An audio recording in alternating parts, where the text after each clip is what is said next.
Hello guys, তোমরা সবাই কেমন আছো? আশা করছি ভালোই আছো। আমিও খুব ভালো আছি। আজকে তোমাদের সাথে শেয়ার করবো আমাদের বাড়িতে জন্মাষ্টমীতে কী করলাম। এখানে দেখতেই পারছো, আমি গোপুসোনাকে ভোগ দেওয়ার জন্য থালাগুলোকে রেডি করে নিচ্ছি, মানে একটু আর্ট করে নিচ্ছি। তোমাদের যদি ভালো লাগে অবশ্যই কমেন্ট করে জানাবে।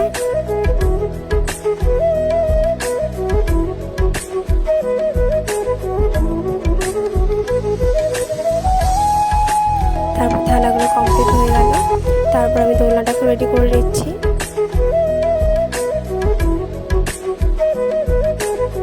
জানি না কেমন হয়, বাট চেষ্টা করছি যেন ভালো হয়। তোমরা অবশ্যই জানিও কিন্তু কেমন হয়েছে।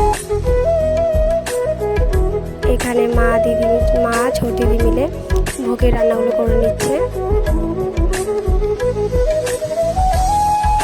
অলমোস্ট হয়ে এসেছে রান্নাগুলো সব। এখানে আমি ডেকোরেশনটা কমপ্লিট করে নিলাম। তারপর এখানে গোপুসোনাকে ভোগ দেওয়ার জন্য সব কিছু রেডি হয়ে গেছে।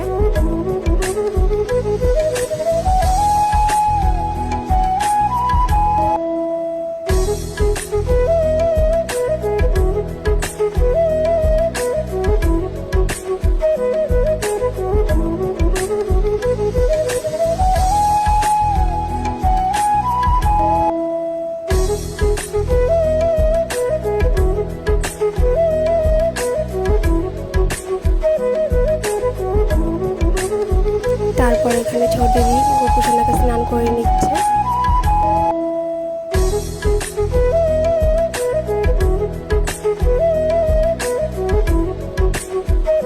আস্তে আস্তে আমরা সবাই একটু স্নান করে নিলাম। এখানে ঘি মধু সব যা যা লাগে আর কি পুজোর স্নান করানোর জন্য সব দিয়ে গোপুসোনাকে স্নান করে রেডি করে নেব।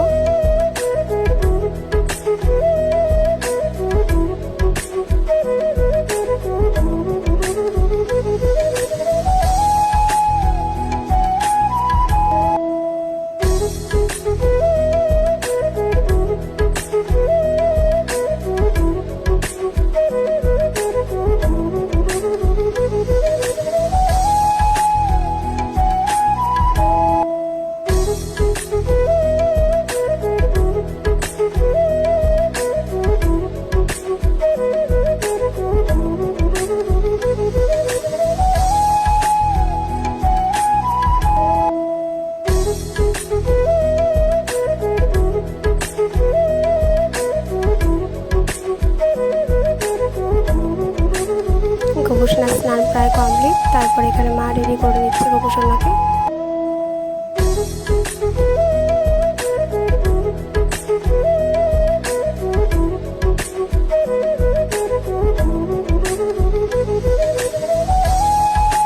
সব আয়োজন প্রায় কমপ্লিট।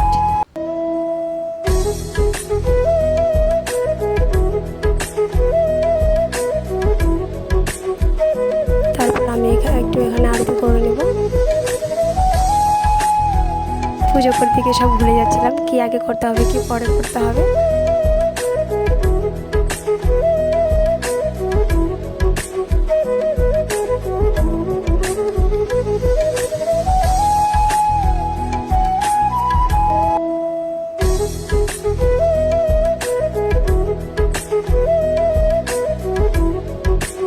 আমার আরতি প্রায় কমপ্লিট।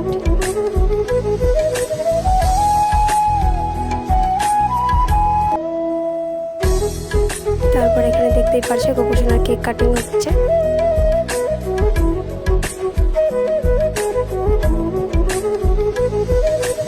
গোপুসোনা তো একা একা কাটতে পারবে না, তাই আমি সাথে ধরে কাটিয়ে দিলাম।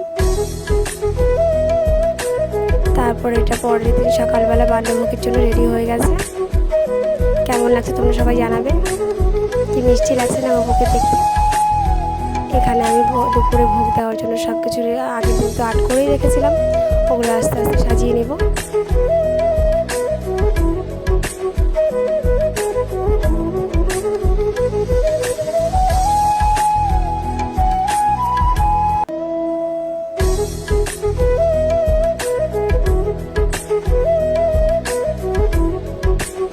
এখানে সব কিছু রেডি হয়ে গেছে।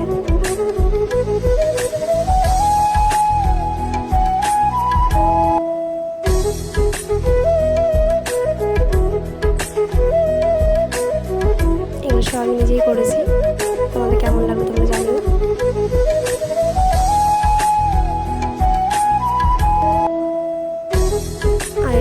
ফার্স্ট মিনি ব্লগ ছিল জন্মাষ্টমী উপলক্ষে। তোমাদের যদি ভালো লাগে অবশ্যই লাইক কমেন্ট শেয়ার করে দিও।